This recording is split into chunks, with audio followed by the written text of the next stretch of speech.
Ayush courses BAMS, BHMS, BSMS और BOMS, मतलब हम आम भाषा में उसको आयुर्वेदा, होम्योपैथी, सिद्धा और यूनानी इस नाम से जानते हैं।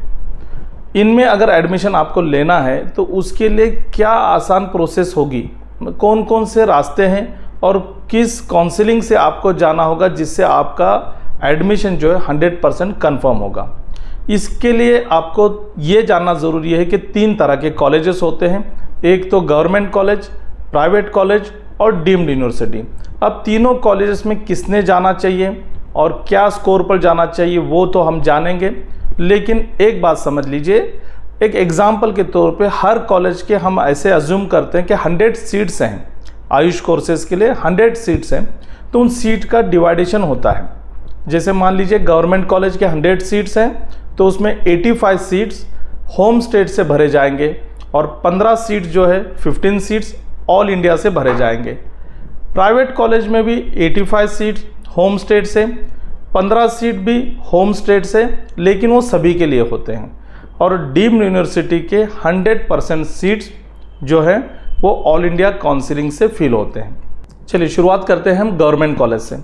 गवर्नमेंट कॉलेज में अगर आपको एडमिशन लेना है तो पहले आपको कट ऑफ का जानना ज़रूरी है कि लास्ट ईयर में किस स्कोर पर एडमिशन मिला था या फिर प्रीवियस राउंड में किस स्कोर पर वहाँ पर लास्ट कैंडिडेट एडमिट हुआ था। तो वो तो आप देख सकते हैं सभी तरह के यूट्यूब चैनल पर, और आप जिस भी टेलीग्राम चैनल से जुड़े हों उसमें भी, और हमारे आइडियल करियर सेंटर के जो चैनल है उस पर भी आप कट ऑफ देख सकते हैं। तो एटलीस्ट उतना तो स्कोर आपका होना चाहिए। एक एग्जाम्पल के तौर पे 450, 400 प्लस स्कोर अगर होगा तो आप गवर्नमेंट कॉलेज के लिए ट्राई कर सकते हैं। अच्छा, इसमें कैटेगरी भी होता है तो कैटेगरी वाइज भी कट ऑफ देखिए। तो गवर्नमेंट कॉलेज में आपको एडमिशन लेना है तो आप 2 काउंसलिंग से रजिस्ट्रेशन कर सकते हैं। एक होता है all India Ayush counselling AA CCC की, जिसमें 15% सीट जो होते हैं, जैसे मैंने पहले कहा 100 में से 15 सीट आयुष काउंसलिंग के ऑल इंडिया काउंसलिंग से भरे जाते हैं। इसके लिए आपको 10,000 रुपये का सिक्योरिटी डिपॉजिट और 1,000 रुपये का रजिस्ट्रेशन चार्ज आपको पे करना होता है। सेकंड चीज़, फिर आपकी होम स्टेट, जैसे मान लीजिए हम महाराष्ट्र से बिलोंग करते हैं तो महाराष्ट्र में CET सेल के थ्रू वो जो बचे हुए 85 सीट्स है वो फिल किए जाते हैं। तो वो 85 सीट्स के लिए आप होम स्टेट से भी रजिस्ट्रेशन करेंगे CET सेल का, जो 1,000 रुपये का होता है, सिर्फ और सिर्फ 1,000। यहाँ पर कोई सिक्योरिटी डिपॉजिट नहीं होता। तो या तो आप ऑल इंडिया से सीट हासिल करेंगे या फिर होम स्टेट के CET सेल के स्टेट कोटा से। ये हो गई गवर्नमेंट कॉलेज की बात।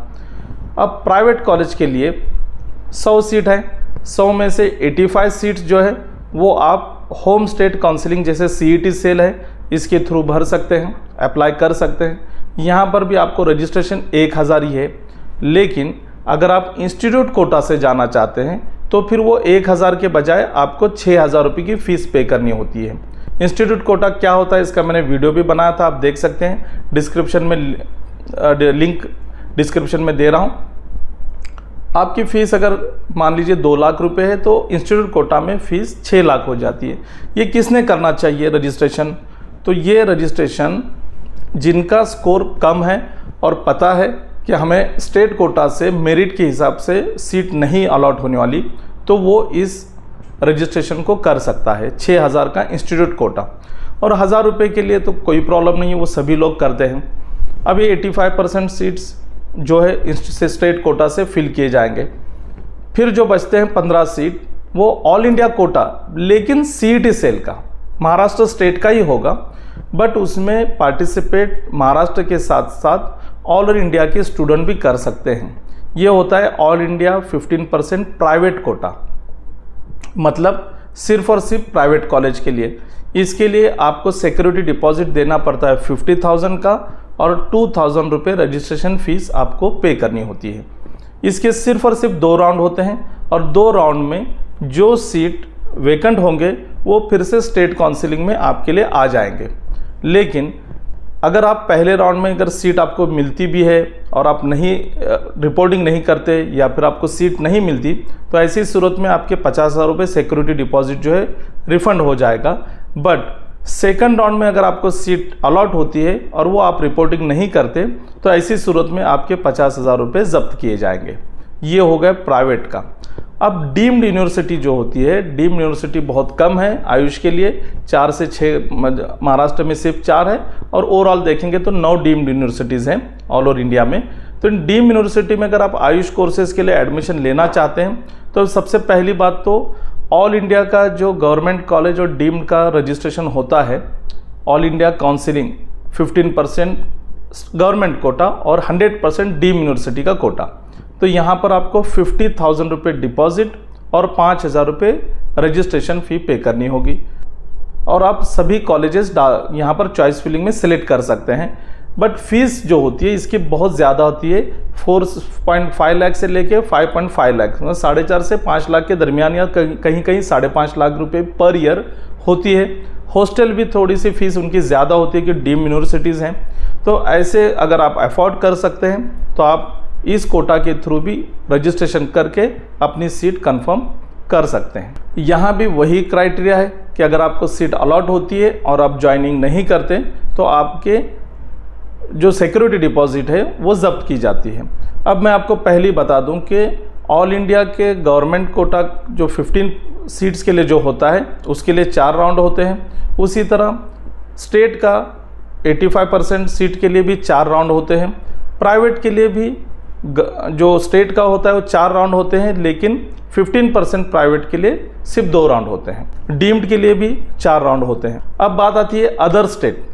अब जैसे महाराष्ट्र का कोई स्टूडेंट है और उसको स्कोर कम है और पता है कि महाराष्ट्र में एडमिशन नहीं मिलेगा और इंस्टीट्यूट कोटा से लेना हो तो बजट बहुत ज़्यादा जा रहा है जो अफोर्ड नहीं कर सकता, तो उसके लिए एक नाममात्र ऑप्शन होता है, वो है अदर स्टेट में, जैसे कर्नाटक हो, मध्य प्रदेश हो।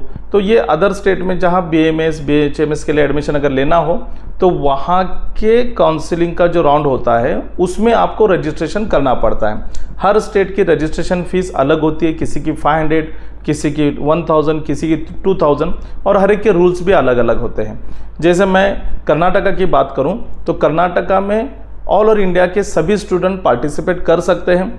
2 से 2,500 रुपये रजिस्ट्रेशन फ़ीस होती है और वहाँ पर 2 तरह की फ़ीस होती है। हर कॉलेज में 2 तरह की फ़ीस आपको देनी पड़ सकती है, या तो 2 लाख रुपए या तो 3.5 लाख रुपए। ये क्राइटेरिया में डिफरेंस क्या है फ़ीस के? तो अगर आप मेरिट में बैठते हैं, जनरल मेरिट में, तो फिर आप 2 लाख रुपए के ईयरली फीस पर वहाँ पर एडमिशन ले सकते हैं और ये मिनिमम 300 प्लस ही स्कोर होता है। अगर उससे कम आपका स्कोर है तो फिर आपको 3.5 लाख पर ईयर देना होगा। ये सभी जितने भी आंकड़े मैं बता रहा हूँ इसमें हॉस्टल और मेस की फ़ीस इंक्लूड नहीं है। तो ये कन्फ्यूजन जो स्टूडेंट्स का, पेरेंट्स का हो रहा है, ये कन्फ्यूजन को दूर कीजिए। गवर्नमेंट कॉलेज के लिए भी 100 में से 85 सीट्स के लिए स्टेट का राउंड होगा, 15 सीट के लिए सेंट्रल राउंड होगा AA CCC का।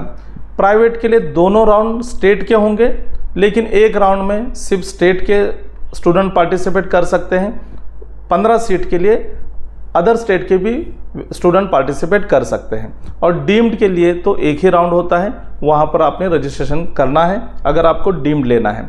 और रही बात अदर स्टेट की, तो अदर स्टेट के लिए आप उस स्टेट का रजिस्ट्रेशन करोगे और वो हिसाब से चॉइस फिलिंग करके अपनी सीट को कंफर्म करोगे। अब बात आती है NRI कोटा सीट्स। ये जितने भी प्राइवेट कॉलेजेस और डीम्ड यूनिवर्सिटीज़ होते हैं, यहाँ पर NRI का एक कोटा होता है। उस NRI कोटा के वैकेंट सीट्स को बाद में इंस्टीट्यूट लेवल पर फिल किया जाता है और ये होता है स्ट्रे वैकेंसी राउंड में।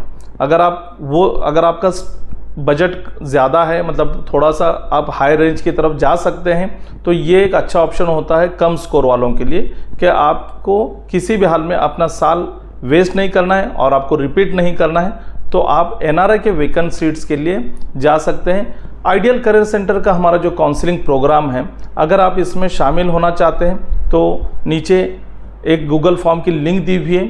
अगर आप वो गूगल फॉर्म को फिल करके सबमिट करते हैं तो आपकी सारी डिटेल्स आइडियल फोरम को मिल जाती है और आइडियल करियर सेंटर के थ्रू आपका पूरा काउंसलिंग स्टार्ट से लेकर एडमिशन तक, मतलब रजिस्ट्रेशन से लेके चॉइस फिलिंग और उसी के साथ में हर एक अपडेट आपको देना और एडमिशन दिलाना, यहाँ तक का काम होता है। प्लस जो एजुकेशन लोन और स्कॉलरशिप के जो गाइडेंस है वो भी आपको इसी काउंसलिंग में मिलता है। तो अगर आप आइडियल की काउंसलिंग में आना चाहते हैं तो लिंक जो दी हुई है गूगल फॉर्म की, उसको फिल कीजिए और आयुष काउंसलिंग में जो भी कोर्स में आप एडमिशन लेना चाहते हैं उस कॉलेज का फ़ीस स्ट्रक्चर ज़रूर देखिए कि वो फ़ीस क्या है और किस तरह से है। ये जो प्राइवेट कॉलेज का 15% कोटा होता है, इसमें पहले बता दूं कि इसमें आपको कैटेगरी बेनिफिट नहीं मिलेगा।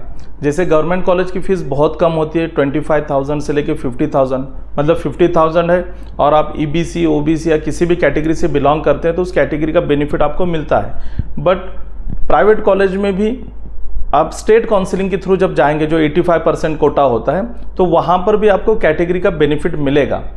लेकिन प्राइवेट कॉलेज के ऑल इंडिया कोटा के थ्रू अगर आप एडमिशन लेते हैं तो जो कुछ फीस होगी, अगर 2 लाख रुपए फीस है तो 2 लाख ही आपको पे करनी होगी।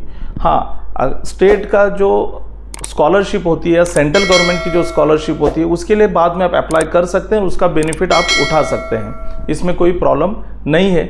लेकिन एडमिशन के टाइम को आपको जो फीस बताई गई है वो फीस आपको पे करनी होगी।